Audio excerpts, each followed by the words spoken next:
Thank you for joining us today for our LD5 Dems Bottoms Up podcast. My name is Marilyn Rendon, and I'm the chair of the LD5 Democrats. Today, we're joined by Joshua Polacheck, who is running for the Arizona Corporation Commission. For this podcast, we will ask the same 10 questions to every candidate. They include 5 campaign and election type questions, as well as 5 get-to-know-you questions. The goal is to give you a high-level snapshot of the candidate and their goals. The posting of this podcast will include ways you can reach out to the candidate or their campaign for more information. So let's get started. Joshua grew up across the rural West and as the son of an immigrant mother and a father in the Indian Health Service. His middle and high school years were spent in Tucson. After college, he joined the U.S. Department of State, where he served almost 20 years as a commissioned Foreign Service officer. Joshua is the 3rd generation in his family to be a commissioned officer. His tours included Mosul in northern Iraq, Pakistan, Lebanon, Zimbabwe, and the Dominican Republic, where he was an elected shop steward. In 2018, he returned home to Arizona to take care of his growing family.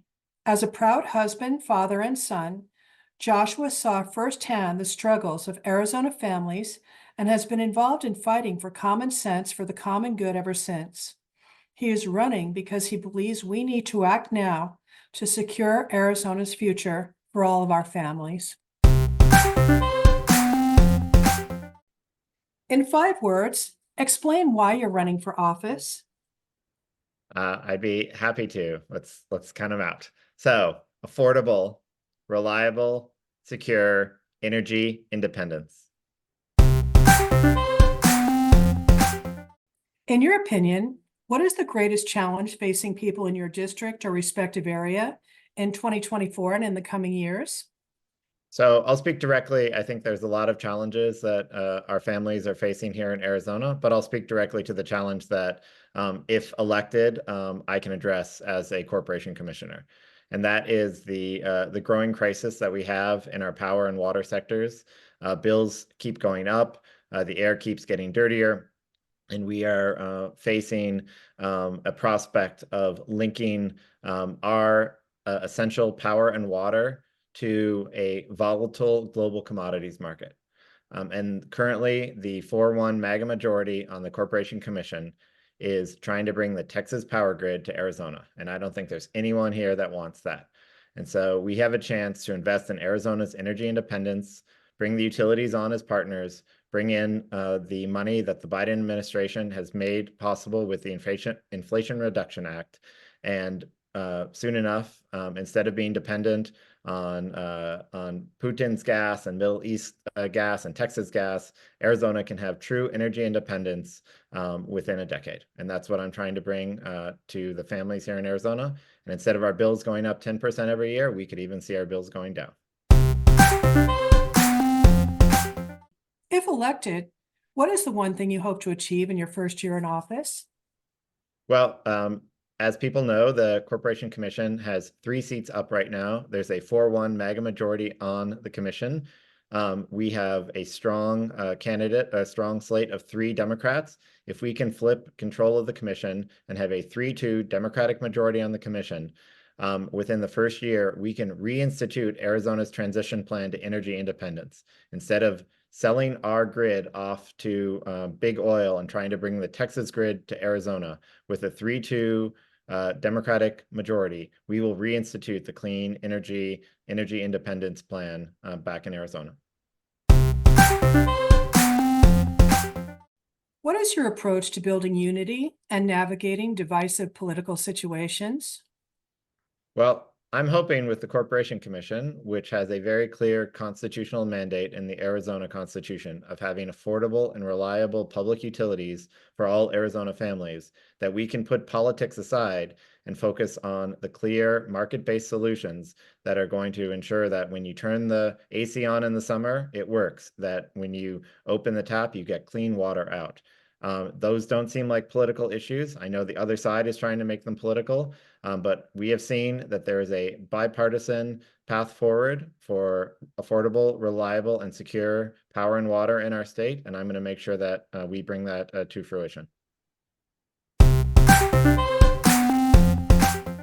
What is the one thing you want people to know about your governing style?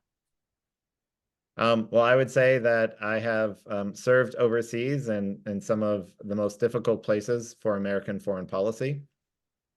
And I have learned the true nature of diplomacy and building those human-to-human relationships.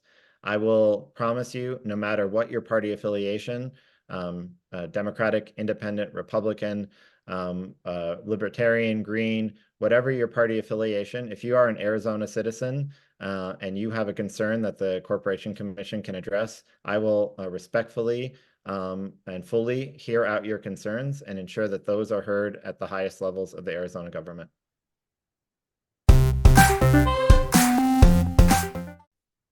What is your favorite thing about Arizona? I would say my favorite thing about Arizona is the people. We have an amazingly diverse community in our state. I first came to Arizona when I was in first and second grade when I attended White River Elementary with the White Mountain Apache tribe. And since then, I've just really been blessed to have friends and colleagues from across the various different communities we have in our state. And I think that's the core of why our state is so strong. And I would say, you know, it's always a cliche, but one of the best states in the nation. I mean, obviously, the winter weather helps, but I'm one of those people who I will trade 110 and 5% humidity for 2 months anytime for even 5 days of -5 and whiteout snow. So the people are great, the weather's great, and you know the sunshine I think is going to be an essential part of the policy that we're trying to bring. So I love the people, the food's amazing, the weather is amazing, and the sunshine really gives us a chance to do something different.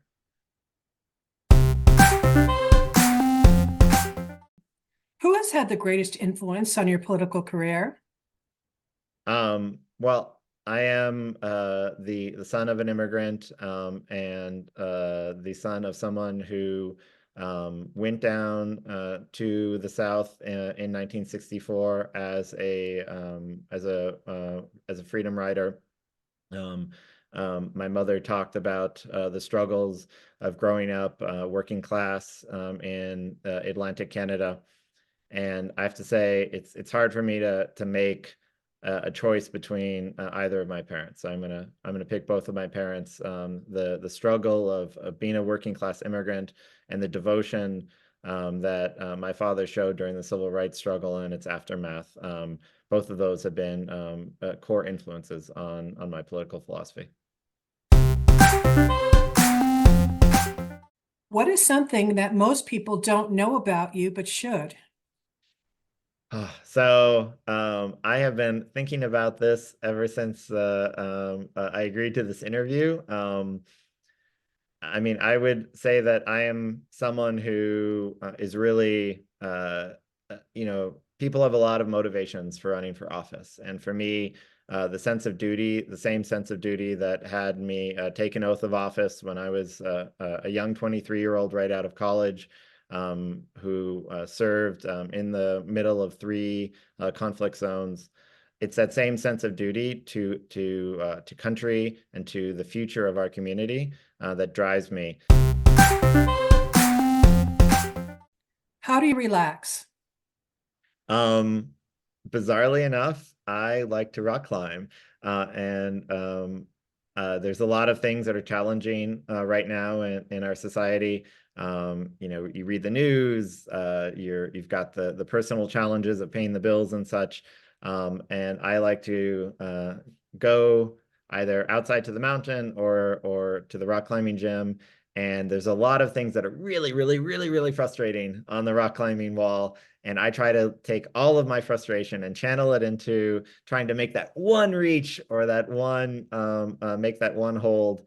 And that's a way for me to really leave a lot of that frustration on the rock wall, so that when I can come down, I can focus on just trying to live a calm, chill life.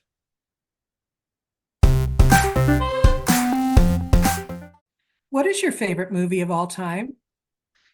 This is an unfair question. And to have to pick something, to force me to pick between The Good, the Bad, and the Ugly, The Big Lebowski, Do the Right Thing, or now that I am the dad of a 9-year-old, Moana, which for me is a pretty inspiring movie. To have to pick between those movies is just unfair. Unless you threaten to not put this out without an answer, I'm going to give you those four, as one of those is my top choice. Thank you very much for participating with us today, and we so appreciate having another high-quality Democrat running for office. Thank you so much. Well, I really appreciate the people of LD5, and my goal is to speak to Democrats in every LD, every county party, all 22 of the tribal nations here in Arizona, as many of the unions as I can. We need an opportunity to make sure that the voices of the everyday Arizonans are heard. And whether that's in the legislature, in Washington with the Senate and the White House, or here on the Corporation Commission. So I really appreciate the opportunity. Thank you.